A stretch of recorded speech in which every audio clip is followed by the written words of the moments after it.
South India సర్వాధికారి YouTube channel మేషరాశి వారికి ఎలా ఉండబోతుందో మనం తెలుసుకునే ముందు ఒకసారి ఆచమనం చేసుకొని సూర్య నమస్కారం చేసుకున్నాము. ఓం హస్తౌ ప్రక్షాళయాం. ఓం శివాయ స్వాహ. ఓం శాంతాయ స్వాహ. ఓం శంకరాయ స్వాహ. పునః హస్తౌ ప్రక్షా. సూర్య నమస్కారం. ఓం ఆదిత్యాయ విద్మహే సహస్రకిరణాయ ధీమహి తన్నో సూర్య ప్రచోదయాత్. సూర్యగ్రహమావాహయామి స్థాపయామి పూజయామి.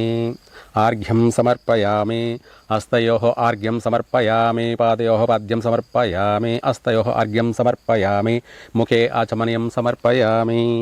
మేషరాశి వారికి ఈ యొక్క కార్తీక మాసం నవంబర్ నెల రాశి ఫలితాలు ఎలా ఉంటాయి, ఎలా ఉండబోతున్నాయి? మేషరాశి వాళ్ళు ఈ కార్తీక మాసంలో ఏ పనులు చేయాలి, ఏ పనులు చేయకూడదు అనే విషయాలన్నీ కూడా మనం క్లుప్తంగా తెలుసుకుందాం. మేషరాశి వారికి నవంబర్ నెల తెలుగు ప్రకారంగా కార్తీక మాసము. అలాగే కార్తీక మాసంలో ఈ మేషరాశి వాళ్ళు ముఖ్యంగా చెప్పాలి అంటే మేషరాశి వాళ్ళు ఏ నక్షత్రాల వాళ్ళు? అశ్విని నక్షత్రం, చు, చే, చో, లా అక్షరం కలిగినటువంటి వాళ్ళు, ఈ యొక్క పేర్లు ఉన్నటువంటి వాళ్ళు అశ్విని నక్షత్రం మేషరాశి. అలాగే లి, లు, లే, లో అక్షరంతో పేర్లు ఉన్నటువంటి వాళ్ళు భరణి నక్షత్ర జాతకులు. తర్వాత తదుపరి ఆ నక్షత్రంతో ఉన్నటువంటి ఆ యొక్క అక్షరంతో ఉన్న పేరు కలిగిన వాళ్ళు కృత్తికా నక్షత్రం 1వ పాదము మేషరాశిలో జన్మించిన వాళ్ళు. అయితే ఈ యొక్క జన్మ నక్షత్ర ప్రకారంగా పేరున్న వాళ్ళు మాత్రమే ఇది వర్తిస్తుంది. అలాగే నామ నక్షత్రము అంటే ఎవరికి ఇష్టం వచ్చినట్టు వాళ్ళు పేరు పెట్టుకున్నటువంటి వాళ్ళకి ఈ యొక్క నామ నక్షత్రానికి వర్తించదు. అయితే డేట్ ఆఫ్ బర్త్ అనేది పెద్దలు రాయని పక్షాన అప్పుడు తెలియదు కాబట్టి అప్పుడు నామ నక్షత్రం అంటే పేరు మీద చూసుకోవడం రెండవ ఆప్షన్, అంటే రెండో విధి విధానంలో చూసుకోవచ్చు.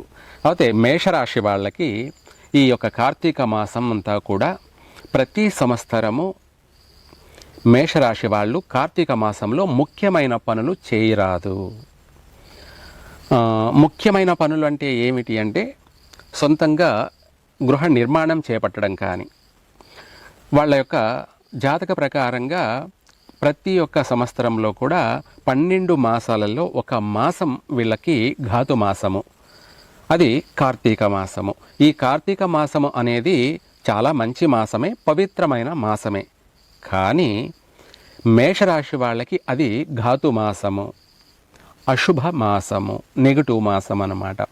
అందుకనేసి ప్రతి సంవత్సరం కూడా కార్తీక మాసంలో ఈ యొక్క మేషరాశి వాళ్ళకి కుటుంబ సభ్యులతో తగాదాలు కానీ, ఇరుగు పొరుగు వాళ్ళతో, బయట వాళ్ళతో, స్నేహితులతో వాళ్ళతో కానీ అధికమైనటువంటి మాట పట్టింపులు, తగాదాలు, గొడవలు ఏర్పడే అవకాశాలు ఉన్నాయి. ఆర్థికపరమైనటువంటి విషయాలలో కూడా ఎంతటి వారికైనా ఈ మాసంలో ఒడిదుడుకులు తప్పవు. సమస్యలు అనేది అధికంగా ఉంటుంటాయి ఈ మేషరాశి వాళ్ళకి. అయితే తర్వాత ఈ మాసంలో 2025 శ్రీ విశ్వావసునామ సంవత్సరం కార్తీక మాసంలో వచ్చేటప్పటికి మధ్యమమైనటువంటి శుభ ఫలితాలు. మొదటి భాగంలో అనగా కార్తీక మాసం దీపావళి అమావాస్య నుండి పౌర్ణమి వరకు పర్వాలేదు, అది ద్వితీయార్థం. తర్వాత పౌర్ణమి తర్వాత మరల అమావాస్య వరకు ద్వితీయార్థం వచ్చేటప్పటికి చాలా బాగలేదు, చాలా జాగ్రత్తగా వ్యవహరించాలి. ముఖ్యంగా కుటుంబ వ్యక్తులతోనూ లేదంటే ఎవరితో అయినా సరే మాట్లాడేటప్పుడు కానీ, ఎవరితోనైనా కూడాను వాళ్ళతో వాళ్ళ యొక్క చర్చలకు కానీ వీటి అన్నిటికీ కూడా వాదోపవాదాలకు అన్నిటికీ కూడా వీలైనంత వరకు తగినంతగా దూరంగా ఉండడం మంచిది. మేషరాశి వాళ్ళు ఎక్కువగా మాట్లాడకూడదు, అవసరాన్ని బట్టి మాట్లాడడం, అవసర నిమిత్తమే ఏదైనా సరే మాట్లాడడం, చర్చించడం కానీ చెయ్యాలి. అధికంగా మాట్లాడడం అనేది వీళ్ళకు కలిసి రాదు. వీళ్ళకి ఈ కార్తీక మాసంలో ఎంత మౌనంగా ఉంటే అంత కలిసి వచ్చే అంశాలే అధికంగా ఉన్నాయి. ఈ రాశి వాళ్ళకి మొదటి ప్రథమార్థంలో వచ్చేటప్పటికి కొంతవరకు పర్వాలేదు. కానీ ఏది ఏమైనా కూడా ఎవరైనా సరే వాస్తుశాస్త్ర ప్రకారంగా ఈ యొక్క మేషరాశి వాళ్ళు నూతన గృహ నిర్మాణాలు చేపట్టరాదు. భూమి పూజ చేయడం, శంకుస్థాపన చేయడం అటువంటి విషయాలలో ఈ కార్తీక మాసంలో చేసినట్టయితే కలిసి రాదు. మధ్యలోనే ఆటంకాలు ఏర్పడి ఆగిపోయే విషయాలే ఎక్కువగా ఉన్నాయి. అంటే మనం చేపట్టిన గృహ నిర్మాణం అనేది మధ్యలోనే ఆగిపోయే అవకాశాలు కనపడుతున్నాయి. ఇప్పుడే కాదు, ఎప్పుడైనా సరే కార్తీక మాసంలో నూతన గృహ ఆరంభాలు చేయకపోవడం చాలా మంచిది. తర్వాత నూతన గృహప్రవేశం అంటే కొత్త ఇంట్లోకి గృహంలోకి ప్రవేశిస్తున్నారు అంటే కూడా నన్ను అడిగితే చేయకపోవడం చాలా మంచిది. ఎందుకంటే మనము ఆ ఇంట్లో జీవితాంతము అభివృద్ధి చెందాలి. ఆ ఇంట్లో చేరిన తర్వాత మనకు మనశ్శాంతి ఉండాలి, ప్రశాంతత ఉండాలి, ఆ ఇంట్లో ఆరోగ్యపరంగా బాగుండాలి, మనోధైర్యంతో కూడుకొని ఉండాలి, చక్కగా దినదినము అభివృద్ధి చెంది ఆ ఇంట్లో మనశ్శాంతిగా ప్రశాంతంగా జీవిస్తున్నామంటేనే మనకు కలిసి వచ్చినట్టు. కార్తీక మాసంలో చేరినట్టయితే ఆ ఇంట్లో అభివృద్ధి ఉండదు. తర్వాత ప్రతిరోజు ప్రతినిత్యం కూడా తగాదాలతో కూడుకొని ఉంటుంది. ఆర్థిక పరంగా అభివృద్ధి కాక నష్టాలు కలిగే అవకాశం అధికంగా ఉన్నాయి. కుటుంబ సభ్యులతోనే అధికమైనటువంటి మాట పట్టింపులు, మనస్పర్ధలు ఇలాంటివి అధికంగా ఉన్నాయి. ఆరోగ్యపరమైనటువంటి విషయాలలో చికాకులు కలిగే అవకాశాలు ఉన్నాయి. ఒక కార్తీక మాసం తప్ప మిగతా ఏ మాసమైనా కూడా వీళ్ళు చేయవచ్చు. మళ్ళీ మాసవార ఫలితాల ప్రకారంగా మనకు గ్రహాలు అనుకూలంగా ఉన్నాయా లేదా, గురుబలం ఉందా లేదా, ఇవన్నీ కూడా మనం చూసుకొని ఏదైనా సరే గృహ ఆరంభమైన గృహ ప్రవేశమైనా కూడా చేయడం మంచిది. ఇదే కాకుండా మేషరాశి వాళ్ళు కార్తీక మాసంలో వివాహం చేసుకోరాదు. ఇవి ఏమిటి అంటే, వివాహం చేసుకున్న తర్వాత ఈ మేషరాశి వాళ్ళు వివాహ జీవితంలో అధికమైనటువంటి కష్టాలు, నష్టాలు అధికంగా ఏర్పడే అవకాశము ఉంది. లేదా వివాహం చేసుకున్నా కూడాను మాసంలో బలం లేదు కాబట్టి మధ్యలోనే ఎడబాట్లు జరిగే అవకాశం అధికంగా ఉంది. అంటే భార్యాభర్తల మధ్య ఎడబాట్లు జరగడం కానీ, లేదంటే విడిపోయే అటువంటి సమస్యలు అధికంగా కూడా ఉన్నాయి.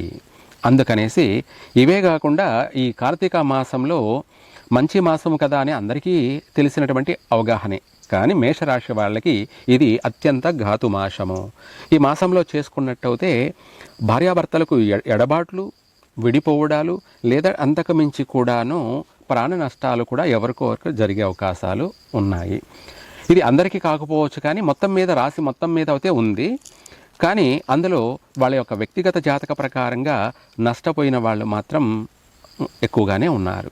అందుకనేసి ప్రతి విషయంలో కూడా ఇది మన జీవితానికి సంబంధించిన విషయం కాబట్టి జీవితంలో సుఖపడాలి, సంతోషపడాలి.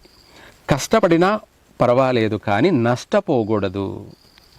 కష్టే ఫలి. ప్రపంచంలో ఎవరైనా సరే కష్టపడితేనే ప్రతిఫలం ఉంటుంది. అంటే భగవంతుడు మనకు కల్పించినటువంటి కర్తవ్యం, అది వృత్తి. కష్టే ఫలి. కష్టానికి తగినటువంటి ప్రతిఫలము ఉంటుంది, గుర్తింపు ఉంటుంది, గౌరవం లభిస్తుంది, సంఘంలో పేరు ప్రతిష్టలు కలుగుతాయి, ప్రఖ్యాతులు కూడా లభిస్తాయి, సన్మానాలు సత్కారాలు కూడా కలుగుతాయి. అయితే ఇవన్నీ కలగడానికి కూడా మనలో ఒక పాజిటివ్ ఎనర్జీ కావాలి. మనలో ప్రతి ఒక్కరూ ఏదైనా చెయ్యగలను, నేను ఏదైనా చేస్తాను, సాధిస్తాను, మనిషిలో పట్టుదల ఉంటే, సంకల్ప బలం అనేది ఉంటే చాలు అని అనుకుంటారు. కానీ అది వాస్తవమే. కానీ మనలో అన్నీ ఉన్నా అల్లుడి నోట్లో శని ఉంది అన్నట్టుగా మనకు అనేక శక్తి సామర్థ్యాలు ఉన్నా కూడా దైవానుగ్రహం అనేది మాత్రం కంపల్సరీగా కావాలి. అది పండితుడికైనా పామరుడికైనా దైవానుగ్రహం అనేది ముఖ్యము. అందుకే ఆ దైవానుగ్రహం కోసమే మేము తపస్సు చేస్తూ ఉంటామన్నమాట అనునిత్యము. మరి ఇప్పుడు చెప్పాలంటే ప్రతి ఒక్క మనిషికి దేవుడే ఏకంగా ఇంట్లోకి ఒంట్లోకి వచ్చేస్తూ ఉన్నాడు. అంటే ఏమంటే దేవుడు వస్తున్నాడు, దేవుడు పడుతున్నాడు అనుకుంటారు. మనము సంవత్సరాల తరబడి తపస్సులు చేసినా భగవంతుడు కనిపించలేదు. కానీ ప్రతి ఒక్కరికి దేవుడు కనిపిస్తున్నాడు, దేవుడు వాళ్ళ ఒంట్లోకి వస్తున్నాడు, వాళ్ళ ఇంట్లోకి వస్తున్నాడు అని చెప్తుంటారు. ఇదంతా కూడా మనము ప్రతిదాన్ని గమనించాలి, గ్రహించాలి. ఏది ఏమైనా మేషరాశి వాళ్ళకి ఈ మాసంలో, కార్తీక మాసంలో నూతన వాహనాలు కొనరాదు. కొన్నట్టయితే వాటి వల్ల నష్టం జరుగుతుంది, ప్రాణ నష్టం కూడా జరిగే అవకాశం ఉంది. ఆర్థిక నష్టము, ప్రాణ నష్టము రెండూ కూడా జరిగే అవకాశం ఉన్నాయి భవిష్యత్తులో. అందుకనేసి నూతన వాహనాలు కొనరాదు. అలాగే వివాహం అనేది కూడా మనం ఏంటంటే జీవితాంతం మనకు ఒక రోజుతో పోయే సంసార జీవితం కాదు. నిండు నూరేండ్లు కలిసి మెలిసి కాపురం చేయాలి, వాళ్ళు సుఖంగా జీవించాలి. అంటే ఇది ఒకరోజు విషయం అయితే ఏ రోజైతే ఏముందిలేండి అనుకోవచ్చు. కానీ నూరేండ్ల జీవితం కాబట్టి జీవితంలో వాళ్ళు సుఖపడాలి, వాళ్ళ సంసారం బలపడాలి. దాన్ని మాంగళ్య బలము అంటారు. అలాగే ప్రతి విషయాలలో కూడా వాళ్ళకి సంసార జీవితంలో అభివృద్ధి అనేది కలగాలి, సంతానం కలగాలి, ఆరోగ్యం బాగుండాలి. అలాగే వాళ్ళ ఆర్థిక పరంగా కూడా అభివృద్ధి చెందాలి.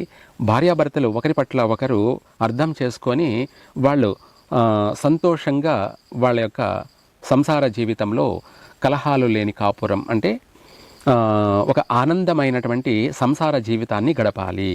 అందుకనేసి మనము ఒక పక్ష బలము, మాస బలము, అలాగే తిథి బలము, వార బలము, అలాగే దీంతో పాటు మనం మాస ఫలం అని చెప్పుకున్నాం కదా ఇది. అలాగే ఇవన్నీ కూడా బాగున్నట్టయితే తారాబలము, ఇవన్నీ కూడా బాగున్నట్టయితే మన జాతకంలో ఎటువంటి దోషాలైనా కూడా ఉన్నా మనం చేసుకున్నటువంటి ముహూర్త బలం అనేది బలమైంది కాబట్టి వీటన్నిటిని కూడా ఇది జయిస్తుంది, మనకు సుఖాన్ని కలగచేస్తుంది. అందుకనేసి ముఖ్యమైన విషయాలు మాత్రం చేయకపోవడం చాలా మంచిది. చిన్న చిన్న విషయాలు అంటే కామన్, అవి ప్రతిరోజు దినచర్యలు కాబట్టి అది ఎవరైనా కూడా చేసుకోవచ్చు. ఇదే కాకుండా దూర ప్రయాణాలు చేయరాదు. అంటే విదేశాలకు వెళ్ళడం, ఉద్యోగరీత్యా కావచ్చు, చదువు రీత్యా కావచ్చు, విదేశాలకు వెళ్ళి చదువుకుందాము, బాగుపడదాము అనుకునేవాళ్ళు, విదేశాలకు వెళ్ళి ఉద్యోగం చేసుకుందాము, మనము చక్కగా అందరిలో అభివృద్ధి చెందుతాం, 10 మందిలో మనం పేరు సంపాదించుకుందాము, అభివృద్ధి చెందుతాము అనుకున్న వాళ్ళు కూడా ఈ కార్తీక మాసంలో వెళ్ళకపోవడం చాలా మంచిది. ఎందుకంటే మనం అక్కడికి వెళ్ళిన తర్వాత మనం స్థిరపడాలి, అక్కడ చుట్టూ మనకు ప్రకృతి సహకరించాలి. వెళ్ళినందుకు గాను 10 మందిలో మనము తలెత్తుకొని జీవించాలి అంటే కలిసి రావాలి కదా. అందుకనేసి కార్తీక మాసంలో కలిసి రాదు, తర్వాత మార్గశిర మాసంలో వెళ్ళొచ్చు. వీలైనంత వరకు మనం చేసే ప్రతి ప్రయత్నం కూడా మన జీవితాంతం కలిసి రావాలని ప్రయత్నం చేయండి. ప్రతిదీ కూడా మంచిగా ఉండడానికి, ఎవరైనా సరే మంచి చెడు అన్నది రెండూ ఉంటాయి. ఇందులో ప్రతి ఒక్కరు కూడా మంచిని మాత్రమే స్వీకరించినట్టయితే వాళ్ళ జీవితం 3 పువ్వులు 6 కాయలు. మనము చెడుని స్వీకరించినట్టయితే మనకు అదే 3 నష్టాలు 6 కష్టాలు అన్నట్టుగా ఉంటుంది. కాబట్టి ఏది ఏమైనా అందరూ బాగుండాలి, అందరూ సుఖపడాలి, అందరూ సంతోషంగా ఉండాలి. అందులో మేషరాశి వాళ్ళకి కొద్ది రోజులు బాగుంది అంటే మళ్ళీ ఏదో ఒక రూపంలో సమస్యలు అనేది చుట్టుముడుతూ ఉంటాయి. కాబట్టి చాలా జాగ్రత్తగా ఈ మేషరాశి వాళ్ళు నడుచుకున్నట్టయితే కలిసి వస్తుంది. సంతాన విషయంలో జాగ్రత్త ఉండాలి, ఆరోగ్య సూత్రాలను పాటించాలి. ఎందుకంటే ఈ యొక్క కార్తీక మాసంలో వీలైనంత వరకు సంతాన విషయంలో నష్టాలు జరిగే అవకాశం ఉంది. గర్భస్రావం, అబార్షన్ లాంటి సమస్యలు జరిగే అవకాశము ఉంది. కాబట్టి సంతాన విషయంలో తగిన జాగ్రత్తను పాటించండి. అలాగే మిగతా విషయాలలో కూడా ఏది ఏమైనా ఎక్కువ శాతం దైవాన్ని నమ్ముకొని దైవానుగ్రహం కోసం ప్రయత్నం చేయండి. మేషరాశి వాళ్ళు సుఖపడతారు, సంతోషంగా ఉంటారు. అలాగే ఈ మేషరాశి వాళ్ళకి వీలైనంత వరకు కూడా ఆరోగ్యపరమైనటువంటి విషయాల్లో కడుపుకు సంబంధించి, తలకు సంబంధించి ఆరోగ్య విషయాల్లో జాగ్రత్త వహించండి, బాగుంటుంది. సర్వే జన సుఖినో భవంతు.